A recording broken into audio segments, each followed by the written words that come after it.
tere, mina olen Maru. Ma olen Taimse teisipäeva ja Chefs for Change saadik, ühtlasi taimetoidu entusiast ja kokaraamatute autor.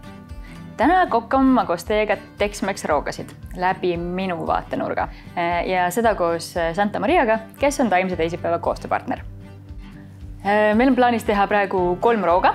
Esimeseks on sellised suupistaamsud nachoga ja rebitud kaera salsaga.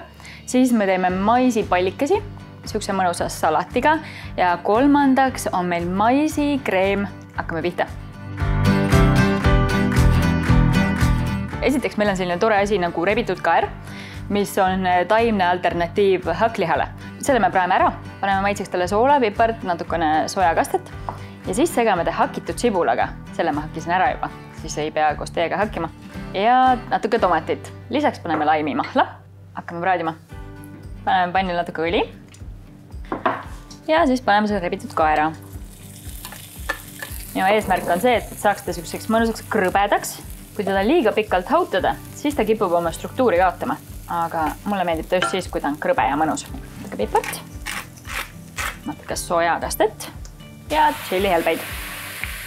Nüüd vaadatakse selle rebitud kaerakaussi. Paneme talle need hakitud tomatid.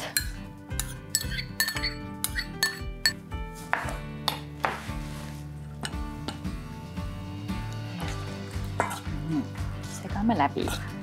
Ja viimasena lisame siia veel hakitud koriandri ja siis paneme kõik taldriku peale valmis.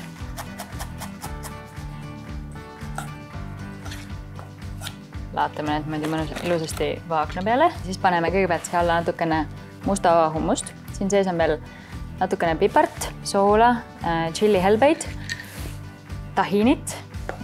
Siia peale paneme oma rebitud kaeraga salsa. Kokku peaks olema üsna siuke vürtsikas.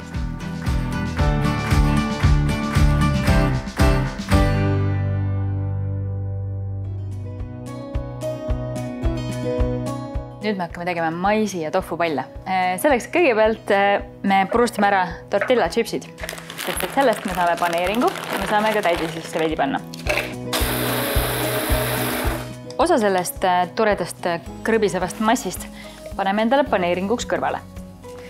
Ja mingi osa jätame siia sisse. Paneme sinna maisi. See mais on juba keedetud, aga võib olla ka värske. Siis me paneme sinna tofut. Siis meil on veganjuust. Me seda päris nagu niimoodi tükini ei pane. Teeme tast sellised veidi väiksemad jupikesed ja paneme sellega siia sisse. Küüslauku paneme ka. Natukene laimimahla. Pisut kurkumit. Sest kollane asi tuleb veel kollasemaks teha. Nii, nüüd villime selle toreda kollase massi kaussi. Nüüd meil on mass valmis. Järgmiseks. No, mulle meeldib käe vahel asju teha, sest et siis sa tunned, kuidas asi on. Niisugused pared pallikesed, veidikene kleepuvad maisist ja kõigest sellest, mis siin sees on, juustust ja siis paneerime nad läbi selle nacho segu. Soola pannes arvesta sellega, et kui soolased on chipsid, et sa kõike üle ei paneks.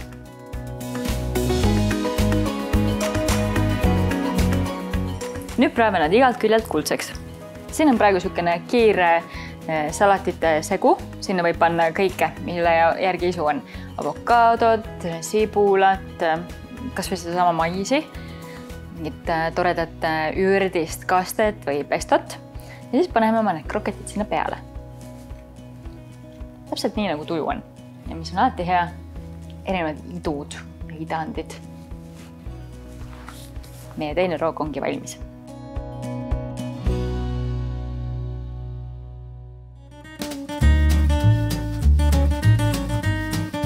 Nüüd me hakkame magustoitu tegema ja selleks on maisi kaerakoore vaht ja tšillised banaanid. Kõigepealt paneme kaerapiima potti, natuke maisitärklist ja vispeldame ta niimoodi sulatamise sisse ära. Paneme natukene vanillisuhkrut ka, sellisest päris, kus on täpid sees. Me paneme maisi. Nüüd kuumutame selle segu paksuks. Paneme natukene sidrunikoort ja siis segame seda nii kaua, kuni maisitärklist teeb sellest paksema segu. Aga samal ajal me võime ära vahustada kaerakoore. Kaerakoorele lisame natukene suhkrut ja sidrunimahla. neile, kes on harjunud vahukoore maitsega ja kaerakoore maitse tundub veidikene harjumatu, siis sidrun on see, mis aitab seda harjumatut maitset peita.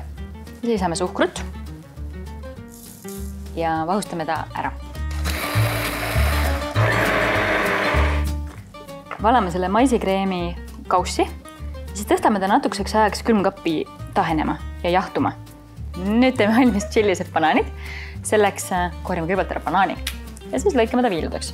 Ja siis paneme banaanid tulisele pannile, kus juba on veidikene taimset võid. Paneme natuke suhkrut. Ja järgmiseks segame selle vahustatud kaerakoore kokku tahenenud maisikreemiga.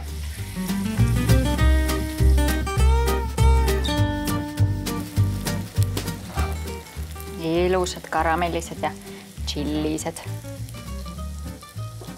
Siis pisut maasikatolmu. Mõnus, natukene hapukas, maasikane. Minu 3 rooga on nüüd valmis. Ma loodan, et ma andsin teile piisavalt lõbusat inspiratsiooni, kuidas üks või teine tooraine muuta hoopis teistsuguseks roaks, näiteks mais magustoiduks või miks mitte kotletiks. Mina hakkan nüüd sööma. Retseptid leiate veebist. Kõike head ja söömiseni!